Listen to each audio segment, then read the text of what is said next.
Ladies and gentlemen, can I please have your attention? I'm not gonna lie, I kind of love the attention. Everyone loves to read about Bachelor. What's up, too Shuey? My mom warned me about friends like you. A bit overwhelming. Hey, I'm here for the ride. Reality. What's good, everybody? Back in the studio, and yeah, I'm once again solo, but don't worry about it. I'm going to be delivering energy as always. Hey, look, before we do get into it, I do want to remind you guys that we are recording on Gadigal Land, and for our guest today, he actually was one of the bachelors from the recent season of The Bachelors. And listen, who could it be? Jed or Felix, or it could be Thomas. Stay tuned. Reality. All right, so here we go. So actually... I'd actually prepared like a very, very long intro for you, my man. But, I was like, you know what? Let's just go off the cuff. But you are my dear friend now.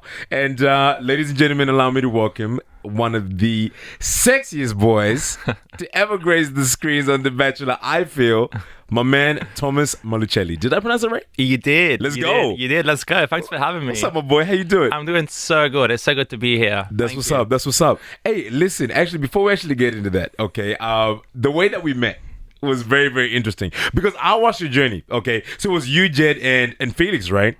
And I don't know why, for some weird reason, man, like, every time, like let's say, like, if I'm watching a movie or something, I think everyone does this. When they're watching a movie, like, they, like, gravitate towards someone that probably has, like, a character that they resonate with. And you were that character for me. You know what I'm saying? And I wanted to bump into, I don't know why every time it's like, I'll see you at an event or something, and then you just go. You know what I mean? Just that quick. So we met at this Van Hilsen event at the NRL. And I remember I was so shy, bro. I didn't want to come out and like, kiss your ass or anything. I was like, I don't know how to get close to him. So my goal all night was to just close the distance little by little throughout the night. You managed. Up until we bumped shoulders, and then I was like, oh my God, but hold up, we haven't met before. What was your name? And I saw this sexy guy walk in, and then I could smell your scent, and I was like, it was strong that night. It was he's sexy, he smells good. I was like, let's go and meet him right away. The thing is, before that as well, like when I was watching you like come in, I was like, you don't look like you're 35, bro. You know what I'm saying? Because I don't know why, like that's like the first thing that came to mind. I was like, when you were introducing yourself and you're like, oh, my name is Thomas and I'm 35. I was like, nah.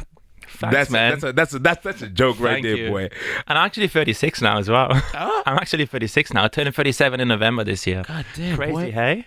Shit. Well, anyway, you look amazing. Thank you. Now, man, listen. So the show's called Back to Reality, and we talk about everything reality TV. But more than that, we talk about before and after. Reality TV. And like, talk to me a little bit about, your life before you got onto The Bachelors, man. So what were you doing before that? Yeah, before The Bachelors, I was very into my health and wellness business, online health and wellness business. So I sell health and wellness products. I coach people on how to better their health, their habits. And that's a huge, mega passion of mine. Okay. And then with that, I was also managing a restaurant part-time. My background is hospitality. So I used to be a full-time restaurant manager. And then I got into health and wellness. I stepped into the restaurant manager part-time, and my main passion is health and wellness. So you could find me, doing Zoom meetings, coaching people, hosting events, and doing Zumba. Doing Zumba? Not yet. I want to though. That's the goal. I want to learn how to dance properly. I thought we've been on the hips, man. You Italian boy. I thought, I don't know why Italian and Spanish for me. Like, I just feel like, oh yeah, I just know how to dance. Not me. Not me. Okay, so you were doing all that. Okay, cool. And like, did you have any aspirations to get on TV at all? Yes, I did actually. Like, I always wanted to do something on TV. I didn't quite know what it was. And then one day I just got really inspired. I started watching Too Hot to Handle. And I was like, damn, these guys are really sexy. They're really hot. And they're looking for love. I had been single for 2 years at the time. Oh, really? Yeah. And so it gave me the inspiration to start working out more because those guys were they had like 10-pack abs. And then I was like, okay, I could potentially really go on TV. And so I started to watch more TV, and I started to almost visualize myself being on a TV show every single day. And this sounds really woo-woo, but it freaking works. And then one day, after I think it was like 3 or 4 weeks, I received a message from a lady, and she was like, hey, Thomas, we're looking for hot guys for a TV show. Are you single and are you interested? And I was like, single and ready to mingle. Let's go. I thought it was a joke, but Yeah. then it actually happened, and it really quickly too. And in a way, you kind of manifested that Yeah. opportunity, bro. That's kind of crazy, because the same thing happened to me. But I actually like reached out, but I actually started watching Too Hot to Handle, and then I was like, Oh, but same. I was always a big fan of Love Island UK. Yes. So like when like the time came when they were doing like auditions for Love Island Australia, I was like, man, I just have to apply. You know what I'm saying? Because like I don't know, man. Like for me, yeah, it was also like because I was like, it's just one of those things where if the opportunity just does arise,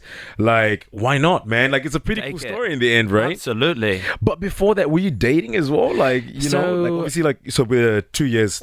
Yeah, so I had been in a relationship for 8 years, and then me and my partner broke up in 2020, and then I went through some stuff where I realized, fuck, before I start dating anyone else, I want to heal. I had some stuff that came up, and so I healed, and for those 2 years, I was just focusing on hustling, I was grinding, I was working on my business, and in the meantime, obviously, developing, and I bought all these books about sex and relationship. I was like, damn, I knew nothing. And so I really wanted to like learn more on how to be a better partner and all of that. We all want to know what books about sex you're reading about, boy. Well, one is called Enlightened Sex. It's fantastic by David Data. And then the other one that changed the game for me that I think every man should read is called The Way of the Superior Man by David Data as well. I've heard about that one. It's absolutely fantastic. It literally, I've read it probably 10 times. I read it on The Bachelor as well because I had to like keep grounding myself and, be the best version of myself. But anyway, so no real dating in those 2 years. But when I received that famous call from the talent scout for The Bachelor, I was like, oh shit, I'm about to go and date multiple women all at once. Yeah. I need to go and practice. And so I downloaded Hinge and Tinder, and I just practice? Yeah. I wasn't dating for a while. Damn. So these poor girls, bro. And so I was going on 2 dates a week. I was just like, I had to get back into that rhythm of dating and asking questions. Okay. Okay, cool. So like it was just more you wanted to just put yourself out there and actually just get a bit more confident meeting someone new, right? Yeah. Okay, cool. Because I was like, wait, practice? Are we talking like practice in bed, or you know what I'm saying? Or we just? I will not confirm or deny that accusation. Okay, yes, sir. Because I was like, my man, I don't know, but I can barely please one woman, bro. Yet alone going on 2 dates in 1 week. You know what I'm saying? But so like now. Take me through like when you get on the show though. What's going on in your mind? You know what I mean? Because like you probably knew at this point what the nature of the show was, right? So what's going on in your mind right now? Like did you go on like with the gameplay? You know what I'm saying? What was happening? I didn't really have a game plan. I was just going with the flow, and I remember before the show started, I was quite anxious because I was like, I don't know what the fuck's gonna happen on here. And I remember the scenes where there's the classic bachelor in a room at a cocktail party, and he's got like 30 girls trying to grab his attention, and I was like, this is gonna be really hectic, but I'm here for it. And so I didn't quite know what was gonna go down, but I was ready to experience it. And then when it actually happened, I remember the first couple of days I was very much in my head because I was thinking, because you got cameras on you, as you know, you got microphones on you, and I wanted to be in the moment, but I was also very aware that I was recorded, and so it wasn't fully me. It was mostly me being too analytical, trying to portray this person that I was, but also it was almost as if I was a bit locked in. And so the first 2 days went by, I got used to it, and then I was able to be fully myself. Yeah, not for the first person to say that, like so like everyone that we invite onto the show, they say the exact same thing about the cameras, man. It's something about it, and it just doesn't come natural to just anyone, unless if you work in TV or like if you're an actor or something. You know what I'm saying? But even with me as well, I'd come in with things that I wanted to say, like like a toast that I wanted to say, like on the first night, like all these things, and it's just like, nah, man, just take it. It's okay. Like being you is underrated. You know what I'm saying? Ain't nobody else that can do you as good as you do you. Yes. You know what I'm saying? And like what was so interesting about your journey, bro, was you seem very confident, more than what you're saying that you were. You know what I'm saying? Yeah. Were there like any points like where you weren't really too sure about, you know what I'm saying, like your journey, like in terms of like like were you contemplating like leaving at one point? Yeah, well, that's interesting you say that, because there were 2 points where I was very unsure. And it was towards mid to end when I had already had my two favorites, and then I had made a decision, and then things just really started to shift it because I had two favorites, and I had halfway through. I had already written my speech for when I was going to propose. I had already chosen this girl, and then some stuff happened, and I was like, wait, I don't think I'm going to choose this girl because she's not showing me signs that she is committed. And in some way, I got scared that she was going to reject me, and I didn't really have that assurance that she wanted to be with me. And so from there to the end of the show, I was just in this absolute whirlwind of emotions thinking, what the fuck? Like, am I even gonna make the right choice? Is my girl even on this show? What signs was she showing? Was she showing? God damn it! What she's showing? Yes. So she had she had a big guard up. Yeah. So she was protecting herself. I assume from her feelings.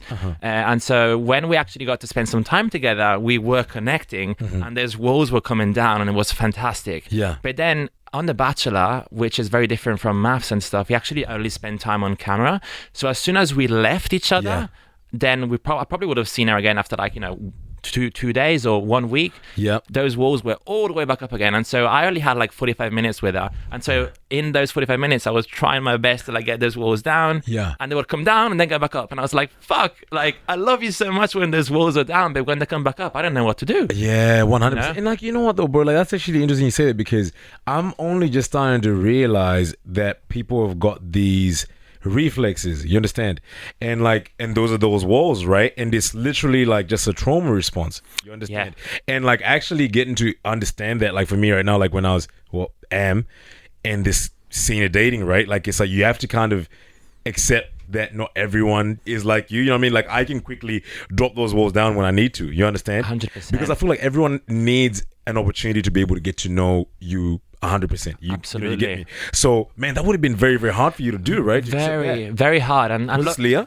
No, this was Lauren. Okay. Yeah, Lauren. Yeah. So, funnily enough, I had literally chosen Lauren at halfway through, and I told everybody that this is my choice. This is it. Yeah.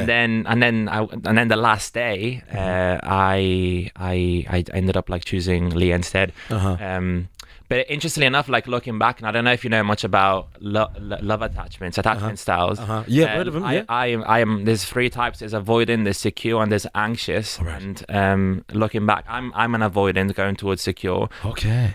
Lauren is also an avoidant, and so we were both avoiding each other. So essentially, I was mirroring her, and she was mirroring me as well. So we were just going opposite directions. Even though we wanted to be together, we both didn't really want to face the fact that we were both avoidants. Yeah. But that's kind of crazy though, because in a way, do you feel like you settled though? Do you feel like you settled for Leah? No. Okay. Because it sounds like that wasn't your original option, but no. Leah was always there from the very beginning, and we the thing about Leah, we had this magical blind date where she was just so open and vulnerable, and I was like, whoa, I haven't felt this in so long. You have just put your heart on the table in 20 minutes, and I love this. And that's what I fell in love with, that moment. Yeah. And then throughout the show, Leah was always there. She was always there for me. She was always holding space. But I did, obviously that was all I knew. And obviously, to decide if you want to spend the rest of your life with someone, it can't just be 7 hours. We probably spent 7 hours together in 3 months. Most definitely. Oh man, that's a lot. It's a lot to be able to think about. Because it's to get to know someone fully. I feel like on a show, man, it's so short, but because we're so invested in the whole journey, it feels like a few weeks, you know what I mean? And without knowing that you guys, the only time that you guys get to spend together is just on the screen. Yes. You get so me? little. So, the reason why I was asking that, did you settle, is, obviously, you guys aren't together now. You know what I'm saying? Do you kind of feel like you should have just stuck with the gut like the first time with Lauren? Oh, 100%. Yeah. It happened twice as well. And that's one of the main lessons that I got from the show. Like, Okay. your gut never lies. Most definitely. Most bro. definitely. Like, I had Absolutely. a couple of episodes where I was like, okay, I know exactly who I need to choose. Mm-hmm. And then because of the famous walls, I ended up like going in my head and not in my heart. Not in your heart, I yeah. ended up choosing the person who I thought was going to be the right choice. Ain't that a Also, bitch? I don't know if you get this from people that come up here, but people were telling me, Thomas, like, you're gonna be in a bubble for 2 months, right? Don't get lost in the bubble. There's a real world outside of it. Yeah. And I was like, yeah, right, no worries. I'm grounded. I got this. Yeah. And then I kid you not, I got hypnotized, and I was in the bubble thinking that the person who I was gonna spend the rest of my life with was only one of the girls on the show. Yeah. And so that didn't help either. But again, all life lessons, right? Reality. Tell me a little bit about after the show, bro. So like, you guys get out together. Yeah. And y'all didn't last that long on the outside, bro. Tell me about that. What happened? No, we lasted a couple of months. The first weekend that we spent together right after finale, a few things happened that I kind of understood that we weren't on the same wavelength in terms of passions, values, and interests. I'm very big on health and wellness and fitness, and she wasn't really, personal development, same thing. And that's a big thing for you. It's a massive absolutely. thing. And Deal then, breaker, huh? Sorry? Deal breaker. Deal huh? breaker, yeah, massive deal breaker. And then a few things were said as well. They were like, that's a bit of a red flag. What was and, it? And so, what was it? Oh, the first thing she told me was like, are you gonna color your hair? I don't like the fact that it's white. And I was like, Fuck. that's exactly what I thought. I was like, Your own girl. I was like, what the fuck? And then there was a comment made on my shoes, and she said, you better not wear those shoes when you're out with me in the real world. And I was like, okay, so you don't really accept me for who I am, and you're very interested in appearing a certain way. And so that to me was just like a punch in the stomach. Yeah, yeah. Was that like just the main thing that had happened, or was there? There was another thing that happened as well, but I knew it was something I else. can't really share that because it's really personal for her. Yeah, Oh, okay. yeah. Okay, now you know what? No, absolutely not. Now we won't go. But those things, man, when you talk about just having non-negotiables, is so important, man. And I think a lot of guys nowadays really do need to start understanding that, there is no shame. You understand, like in saying this is not for me. Yeah. And there's no shame in having those non-negotiables, because what that does is the bar is too high. You understand? And when you start to negotiate your worth, man, that's a dangerous place to be. 100%. There's, like when you just start to just incrementally decrease that bar, like it can only go lower. Your soul will start hurting on the inside. Yeah, absolutely, man. Yeah. And I think like dating is just a difficult game, man. You know what I'm saying? Like, and yet alone coming off reality TV, man. And I mean, your life is changed now, man. Like, I mean, you're getting recognized left, right, and center, right? Yeah. And like, what have you been doing right now, like, to kind of make sure that you don't lose yourself in the heat of, I guess, like, the public? That's a really good question. I have been honoring my self-care practices. Oh my God, what And dope. so I'm all about staying connected to my true self, my true purpose. So, my meditation, my journaling at nighttime, my breath work. And I see you've been doing some Wim Hof, bar. Yes. I just came out of a cold plunge just an hour ago. Oh, really? So good. Damn, boy, it's actually so inspiring because I see all the stuff that you post up, man, and I actually can't keep up. I cannot keep up, and I've been doing that 75 hard thing. Good. You know what I'm saying? And I'm on day 70, no alcohol, Congrats, and I've been trying man. to train every single day, and that shit is hard. I don't know how people do that shit. How you feeling though? Boy, I like a little bit of wine every now and Yeah. then, but it's difficult. But you know what I'm saying? Like, I'm okay. You know, Yeah. like, and I think it's actually helped a little bit, like I think getting to, be comfortable with not having any alcohol, like, and getting to know, people in a space where everyone else is drinking, and like it's kind of getting to know people a little bit easier. You know what I mean? Totally. I'm conscious about everything. Yeah. At every given time. So I'll give yes, you that's a interesting. tip. When I stopped drinking alcohol for 30 days, I went to a networking event and I was putting pre-workout in my water. So have a little bit of pre-workout before any social event. You're gonna be lit. What the Who needs fuck? alcohol? Boy, hey man, you're just a different beast, boy. I don't know what you be on, but me on pre-workout, that's dangerous for any person that comes to talk to me. But listen, man, I heard something. A little birdie told me about a girl called Bella Johnston. Do you know this girl? Yeah. Oh, okay, that's good. What's happening there? Nothing. Nothing. There's an article obviously out there. A few. But me and Bella and the other girls from The Bachelor, not the boys, just the girls, we caught up for an afternoon drink in Bondi. Oh. And then Bella, I saw her for the first time after the show. She took a selfie of me at the cocktail party at the event. Yeah. And then that selfie became, oh my God, Bella and Thomas are together. That was the talk. Yeah. You know what I'm saying? I've been waiting to ask you this. I was gonna message you and ask you, hey man, is it okay if we talk about this? But hey, surprise. So nothing at all. Nothing. No, we're just friends. Yeah. Absolutely. No kiss. No. No kiss. Okay. Nothing. All right, Tommy. Just checking. But I thought we were closer than this. But are you seeing someone at the moment? I am seeing someone. Yes, Ooh. It's a very special friend that I met a few months ago. She's going back to America soon, so it's going to be it's a beautiful friendship with benefits. I'm learning a lot from her. She's the most beautiful soul. She's a very notorious astrologer too. So when you talk to me about universe and zodiac signs, I just melt. And so we are taking it as we go. But it's also a bit of an open relationship because we both know that it's not gonna last. Oh, really? Yeah. Is that something that you told yourself before you got into the situationship that it wasn't going to last? Are you taking a bit of time off in the Not game? really. We learned things about each other when we started seeing each other, and then because I don't really, one of my non-negotiables in a relationship is I'm not interested in doing long distance. It just doesn't really? work. It just doesn't work for me. And so obviously there was that in the cards, and I don't want to delve into that. Wow. Okay. Because so talking about distance, so you were born in Italy. Yep. Have lived in the US, and now you're here. So I want to talk about dating, I guess Italian ladies. Yeah, let's start with that. Have you ever dated, an Italian before? Oh, yeah. I mean, I lived in Italy for my first 23 years of my life. Wow, okay. So most of my girlfriends were Italian.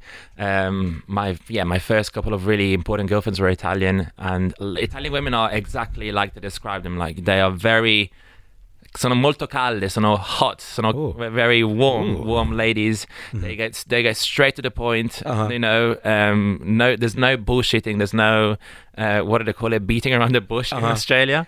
So you think that's the main difference between Italian women and Australian women? Yeah. Why do you say that? Why do you say like Australian women like beat around the bush? What kind of girl? Well, I mean, I have been now dating for a few years, and I guess it is an individual perspective, and it depends on who you're talking to and the development that they've had and values, like we spoke before. Yeah. There's been, right now at least, the dating scene right now, I think that from my experience, 80% of the women I encounter are people that don't know what they want and are not committed. Wow. When in Italy, it's the opposite. Like in Italy, it's been a long time now since I've been in Italy, but it was very different. You're there on a mission.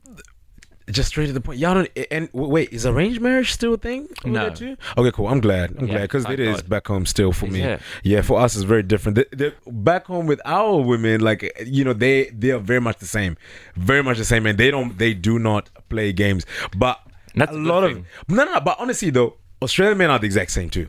They don't know what they want just as much as Australian women don't as well. So it's dating right now is like kind of a little bit different because even like my mom was actually saying, she was like, so are you going to marry Zimbabwean or an Australian? What's going to happen there? Tell me about this.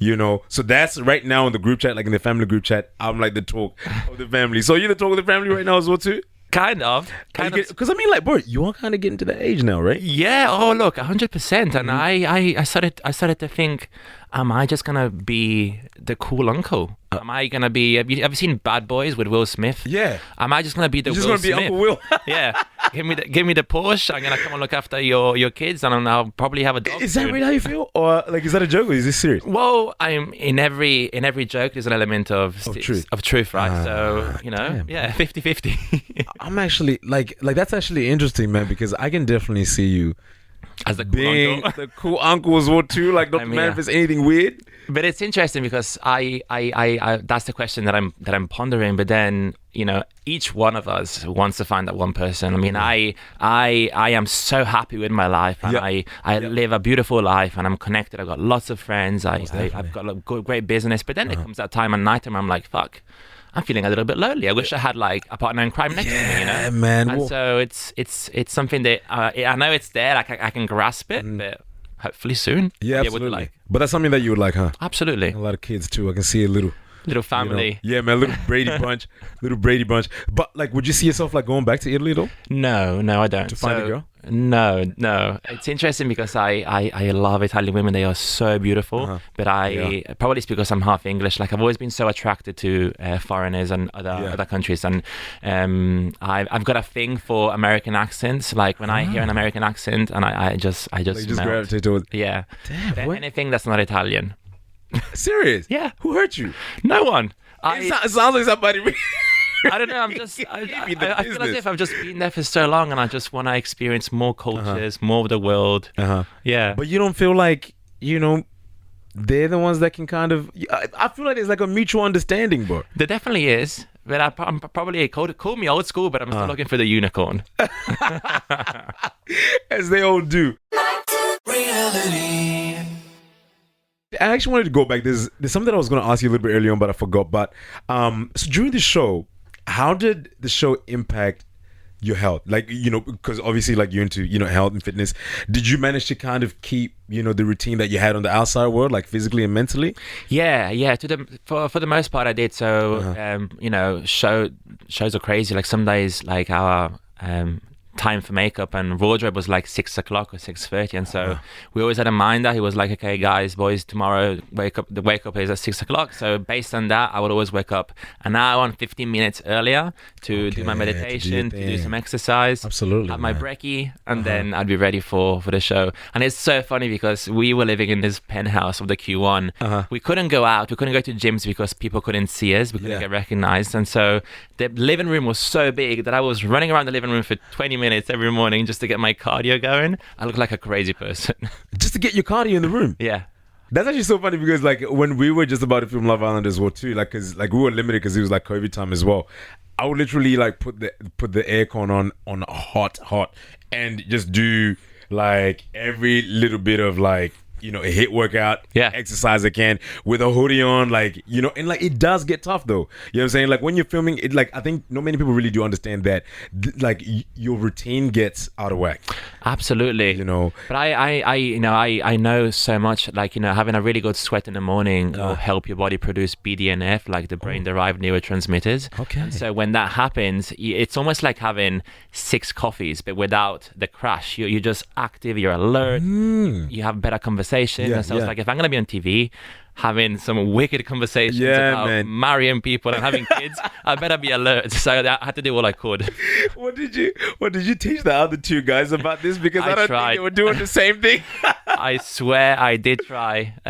Felix started for a little bit. We had a bit of a joke going on, but then I was the only one mostly practicing most of the time. And what about Jed, man? Jed was too focused on his drums. On his drums, man. Did you have his kid there? Yeah, he had his kid there. Yeah. I don't remember. Wait, did I see that bit? Yeah, that's crazy though. A few times he was playing on the drums. Yeah, I remember once we had this little challenge on the assault bike, me, Felix, and Jed did, I think it was like a 20-second sprint, and I kid you not, he almost fainted, and for the whole day he was so out of it. Serious? Yeah. Man, you done damn near try to kill the boy, man. Just give him like some, baby steps, boy. Tell him to go for a walk around the block or something. It was his idea. I love that so much, man. And I love that, you take time, to actually put the effort in. You know what I'm saying? Like before you get to the outside. Because I feel like even like for me, like a routine is so important. I've only just really started to learn that, right now, presence and essence is everything, especially in our industry. And like the worst thing too, even like for me, while where we're coming into the studio, I was trying to make sure, man, that the energy is right. So you're definitely right, man, on that, working out in the morning and and everything else. But the one thing that I want to do is the core plunges though. Oh man, that's so good. I don't know if I can do that, man. Right now, in the heat of winter, man, that's a lot of shrinkage, man. You just gotta, learn the benefits. Like once you learn the benefits, I trust you. Trust me, like you're gonna love it. I am the biggest POSSY when it comes to cold water. Yeah. And it's like the first time somebody had to like keep me in and entertain me, but now I just love it. Now it's just second nature, baby. Yeah. That's how you got all the girls in the water, huh? You know it. So do you still keep like in touch with the other people like like with Jed and Felix? And Yeah. everybody else? I saw Jed last week in Melbourne. We hung out. Nice, man. He's We a have cool a dude. group chat. We always sending each other messages or memes every day. It's awesome. Nah, he seems cool. And what about Felix, man? Where is he? So Felix works in TV. He's a TV presenter, so he's really busy with his work. And he is often traveling as well for work. So he's left, right, and center at the moment. But you guys aren't really that close, huh? We haven't seen each other for a while. We were meant to catch up in Melbourne. Yeah. But we have that kind of friendship that we can just organize, a dinner or a Yeah, night out, yeah. and we just come together right away. I like that. Yeah, I like so that. we obviously, I'm sure that you have had some really close friends on your show as well. You formed that relationship that will last for a lifetime. Yeah, man, absolutely. Because we, had an experience like that. Like, not many people can say that they, they experience. You know what I'm saying? And I think the unique thing, man, about being on reality TV is, one, it's a cool story. Yeah. But I think the friendships, man, that can come out of it can either be just for a very short period of time, but those people that are there to last, man, those people that hang around, you always come back to that very small little portion of both of you guys' lives. You know what I'm saying? Because for example, me and Tina, every single time that we meet up, man, we still talk about our season. That's and awesome. we talk about the season that she was on after ours as well, because she had the second run. Gotcha. You know what I mean? So it actually had me thinking, I was like, man, would I do this shit again? Would you? I don't know, man. I don't know. I actually don't know, because I feel like you don't need a spotlight to find love. That's the first thing. And it's I need to find a genuine reason as to why I would like to go on another TV show. Absolutely. But would you? Yes, absolutely. Because you are single, though. I'm single, and I just love stepping out of my comfort zone. Mm-hmm. And I think that now that I've had my practice run, I can stop being so analytical and just actually be fully myself. He says his practice run. Because I'm 50% deep and 50% fun, and I was Damn, just that's a I was recipe just- for. I was just deep in the show. I want to be fun too. Uh-huh. What was your biggest lesson on the show? I'm curious. Mine was trusting my gut. Wow. Damn, man, I thought I was interviewing you, boy. Listen, I think my biggest takeaway was, wow, this is very interesting. You know what? And our producer was actually so right when she was like, you guys are going to have a very, very deep and meaningful conversation. I was journaling on my way here, and I was in the train, and I was like, you know what? This is something that's very interesting to me that I heard from this guy called Bedros Killian. And he said something very interesting. He said, nothing is fatal or final other than death. I know it's very extreme, but we get so caught up, man, in the little mistakes that we do, just in our day-to-days, or for us, something maybe that had happened on TV, that we're man, it's gonna be on TV for the longest time, and no one's ever gonna forget about this little moment. But the reality of it is, man, life keeps going. You know what I'm saying? People move, people change, people always gonna forget about that shit. You know what I'm saying? So I think my biggest takeaway, man, was don't sweat the little things. You know what I'm saying? And whatever happens, man. In 72 hours, people are gonna be thinking about the next stupid thing that they're gonna be laughing about. Absolutely. Other than your shit. Yeah. What was yours? Mine was trusting my gut. Absolutely. But I need another one though, because yeah. Well, going back to what you're saying, Yeah. one of my biggest life lessons is that life is empty and meaningless, right? Because if you think about it, things will happen, and then us humans will attach meaning to that thing, which can be bad or good. And then when you attach meaning to the experience, you tend to live that experience in a negative or positive way. But if you think about this, there's no meaning in life, there's just the meaning that you give to it, then you can approach life with a whole different perspective. And so no matter what happens, you decide how you're going to react to things. Does that make sense? A whole lot of sense. Yeah. That's very deep. Do you always think like this? Do you always think this deep? Most times. Yeah. Because someone was telling me, they were look, if you don't have the ability to be able to think deep and just to be able to just kind of look at life in that light, you're kind of like a passenger in your own life, really. 100%. You understand? Yeah. And now in this next chapter of your life, actually, this was something I was going to ask you. In this next chapter of your life, what's next? So at the moment, I am finishing 2 books. So I've written 2 books, and now the editors have them, and I'm looking to get them finalized, and I am looking to find publishers for them as well. Okay. I have been through, you see me now, cold plunges, meditation, but I used to spend $2,000 on cocaine. I used to take MDMA every weekend for 3 years just to connect, because I was really shy. Serious? Yeah, and so I have then stepped into this new realm of my life where I choose to live a holistic lifestyle, and I choose to connect naturally to people. Yeah. But I had so many insecurities and so many limiting beliefs that I wanted to share my lessons with the world to help the person that I used to be and the person that perhaps is still going through some shit in their life. Man, hey, and you know what? And each one teach one, man. That's amazing. Yeah. I really like that. And is there anything that you can tell us about these books? Like anything? Yeah, totally. So the first one is called Connected, and it's Okay. my story on how I went from being distracted to on purpose. Okay. You know, I said to myself, I was a slug living on a cabbage of life. I was just like, you know, just going around and doing my thing without really having any purpose.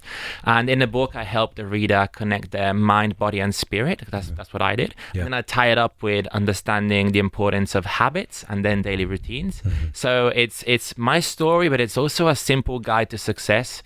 There's no bullshit approach almost. Yeah. And then which I'm the most proud of. And then the love second that. one is called The Art of Biohacking. Now, biohacking it's a really popular trend at the moment. Okay. Everybody does some sort of biohacking, whether they know or they don't.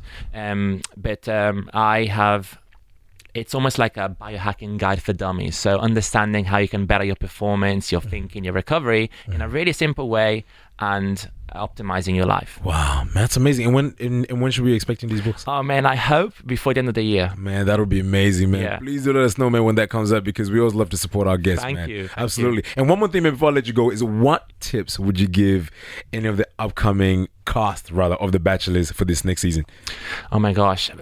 Top tip that I can give would be to fully be yourself. I know this sounds really cliche, but just be yourself, trust what your gut is telling you, and yeah, do your best to always decide from your heart, not from your head. Wow, what a way to end it, boy. Come on. We should have had like a little bell, man. You know what I'm saying? This is it. Nah, man, that's beautiful, man. My man, honestly, like, this was an amazing chat. And I didn't really expect that we'll connect on this level. You understand? But Yeah. I always really knew, man, that every time that we will see each other, we'll have a deep meaning. Yes. So I really do appreciate you, man, taking the time out of your day to come through and see us. Thanks, man. Guys, thank you so much for listening. You know, I hope you guys enjoy the podcast, man. And listen, if you guys have got any more guests that you would like to hear or see on this potty, please do email us at backtoreality@novapodcast.com.au. But until next time, we'll see you soon. Cheers. Reality.